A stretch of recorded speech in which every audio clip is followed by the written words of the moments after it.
Because you're on morphine because of... Just for the record. I don't know how to say it. They couldn't come up with it. They didn't know, no lab tests were conclusive, so it was by exclusion. They said it was just peripheral neuropathy and exhaustion. But that all happened suddenly when I left my last classified work. It just coincided with that. What it means, nobody knows. There's some guessing. Isn't that an interesting coincidence? Yes. Yeah, I was going to say, what a coincidence. But when I said goodbye suddenly and ran away, instead of them controlling me, and then I had this shocks into my system. But the thing is about 2 months ago, something in my subconscious, I'd just been waiting patiently, basically in bed in this room for 3 or 4 years, in severe pain, screaming in pain, every day almost. And Bill's experienced pushing me around in a wheelchair one time. But I thought just be patient, and using the mind, I got through that. And then 2 months ago, something told me, you have to stop this. No one else is going to wean you off of this medicine. And so I had this, made a spreadsheet out, and every hour of the day that I was taking it, because I lost track of how much I was taking, it was like 180 milligrams of morphine probably a day. And it was out of control. And so something said, you need to wean yourself off now. And I don't wish that on anyone, to do that. But I got off slowly, and approximately 2 days before all of a sudden the Zurich conference happened, which was a week or so ago, I had just weaned myself off, and I didn't even know about going to the conference or anything. It happened. So the timing is such, it's a message to me that, now's the time when everything starts to really move quickly. I have to say, actually, 2 months ago, I would agree with you that there seemed to be a transition that happened. There's nothing marked in terms of in the news, but there was a sense that things started escalating, almost like rolling downhill quicker. That was the sense I got, and it's interesting that you say that, and you did. You sort of came awake and started on this sort of move that has put you on stage twice now. But something's happened to where something that was incurable, just all of a sudden, I'm coming back to normal. Now, from the point of view of the time acceleration matrix, that would have been the 6th day of the galactic era, and in this particular window, which goes from November 8 to November 9, there are many sort of breakthroughs. So if we're all feeling that general breakthrough feeling in our individual lives, that may be coming from the programming put out by the electromagnetic emanations from the black hole at the center of the galaxy that the Mayans called Unab Kub, which is the center of all things.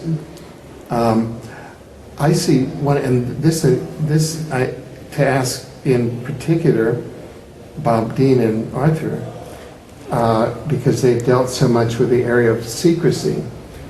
I find myself as one who did not come up in the culture of secrecy, but see secrecy as one of the most powerful forces between the open culture and this breakaway civilization that is the secret civilization.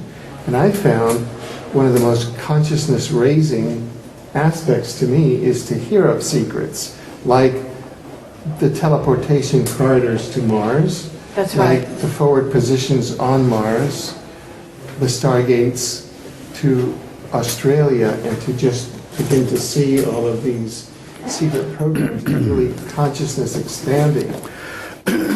Well, exactly. The information itself, just to hear it, like what happened for these people yesterday on stage when you were showing photographs that were really revolutionary because they've been hidden for so long, and then to have a person who actually would get up on stage and say, I've been to Mars and here I am a human, and that was I think, mind-expanding for the audience in ways that we won't be able to even trace. It's a historical moment. Yeah, I mean, you know, and obviously, I don't even know if it'll go out around the world other than because Camelot will do our bit, right?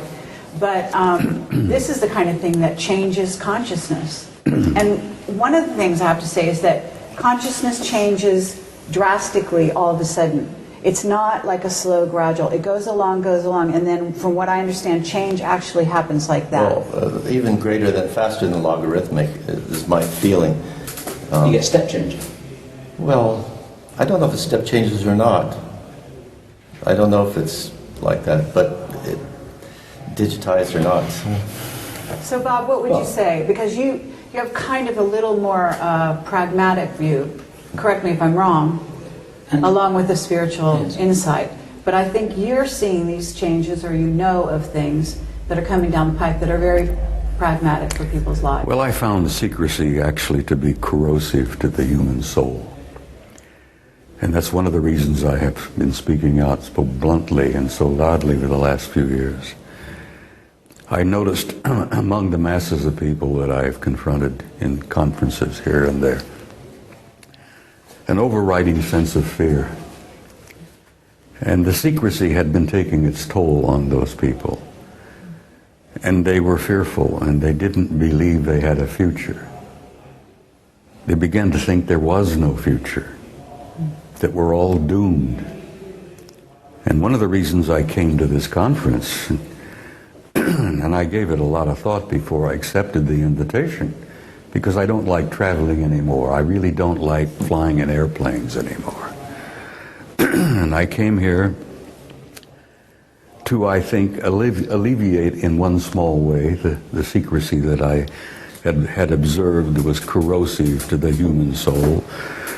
And I wanted to tell the people, and this audience in particular, to meet some people like Alfred here, who is a man I've respected and admired for years.